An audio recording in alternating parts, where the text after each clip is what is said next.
उत्तर प्रदेश में अगले साल विधानसभा चुनाव होने हैं और उससे पहले योगी सरकार महिलाओं के लिए बड़ा फैसला लेने की तैयारी में है। प्रदेश में 6 करोड़ से ज़्यादा महिला वोटर हैं और ऐसे में महिलाओं को लेकर सरकार का फोकस बढ़ गया है। बताया जा रहा है कि सरकार महिलाओं के लिए सीधे बैंक खाते में पैसा भेजने से लेकर पहले से चल रही योजनाओं में मिलने वाली रकम बढ़ाने पर भी विचार कर रही है। इसके अलावा महिलाओं के लिए कोई नई योजना भी शुरू की जा सकती है, यानी आने वाले दिनों में महिलाओं को लेकर सरकार की तरफ से कोई बड़ी घोषणा देखने को मिल सकती है। वैसे योगी सरकार पहले से ही महिलाओं और बेटियों के लिए कई योजनाएं चला रही है। सामूहिक विवाह योजना में मिलने वाली मदद 50,000 से बढ़ाकर 1 लाख रुपए तक कर दी गई है। वहीं महिलाओं की पेंशन को भी 1500 रुपए महीना करने की तैयारी है। बेटियों के लिए कन्या सुमंगला योजना चल रही है और मेधावी छात्राओं को मुफ्त स्कूटर देने की घोषणा भी सरकार कर चुकी है। अब सवाल ये है कि क्या सरकार चुनाव से पहले महिलाओं के लिए कोई और बड़ी योजना लाने जा रही है, और अगर सीधे खाते में पैसे भेजने की योजना आती है तो इसका फायदा कितनी महिलाओं को मिलेगा। तो चलिए आपको बताते हैं कि योगी सरकार महिलाओं के लिए क्या कुछ तैयारियां कर रही है और इसके पीछे की पूरी कहानी क्या है।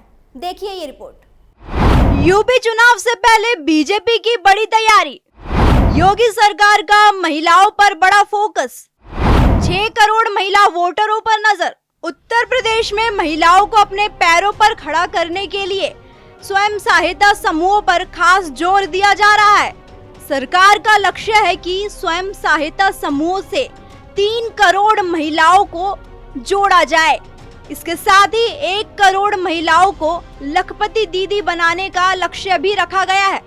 इसका मतलब है कि महिलाओं को छोटा कारोबार शुरू करने, कमाई बढ़ाने और परिवार की आर्थिक स्थिति मजबूत करने का मौका मिले। यानी सरकार की कोशिश सिर्फ आर्थिक मदद देने तक नहीं है, महिलाओं को कमाने का मौका देना और उन्हें आत्मनिर्भर बनाना भी इस पूरी योजना का अहम हिस्सा है। सरकार का फोकस महिलाओं को बेहतर सुविधा उपलब्ध कराना है, महिलाओं की सुरक्षा के पुख्ता इंतजाम करने पर है। उत्तर प्रदेश सरकार ने रक्षाबंधन पर महिलाओं को 48 घंटे के बजाय इस बार 3 दिन 72 घंटे यानी 27 अगस्त सुबह 6 बजे से 29 अगस्त तक यूपी रोडवेज की सभी श्रेणी की बसों में मुफ्त यात्रा की सुविधा देने का निर्णय लिया है।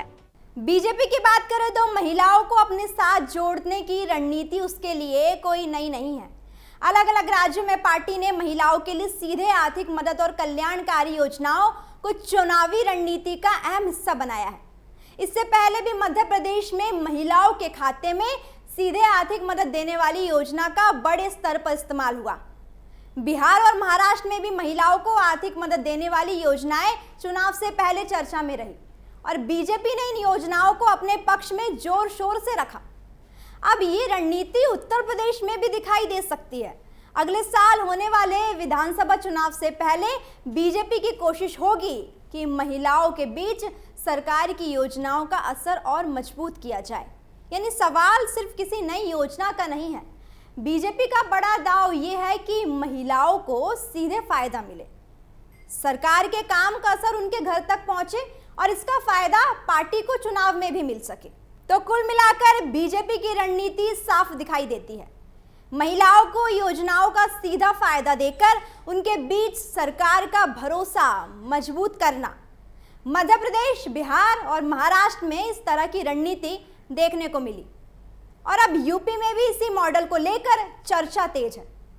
अगले साल होने वाले विधानसभा चुनाव से पहले अगर योगी सरकार महिलाओं के लिए कोई बड़ा ऐलान करती है तो ये सिर्फ सरकारी योजना नहीं बल्कि बीजेपी का बड़ा चुनावी दाव भी माना जाएगा। अब देखना होगा कि योगी सरकार महिलाओं के लिए क्या नई सौगात देती है और यूपी की महिला वोटर इस दांव पर कितना भरोसा जताती है। फिलहाल इस खबर में इतना ही। ऐसी तमाम बड़ी अपडेट्स के लिए आप देखते रहिए कैपिटल टीवी उत्तर प्रदेश।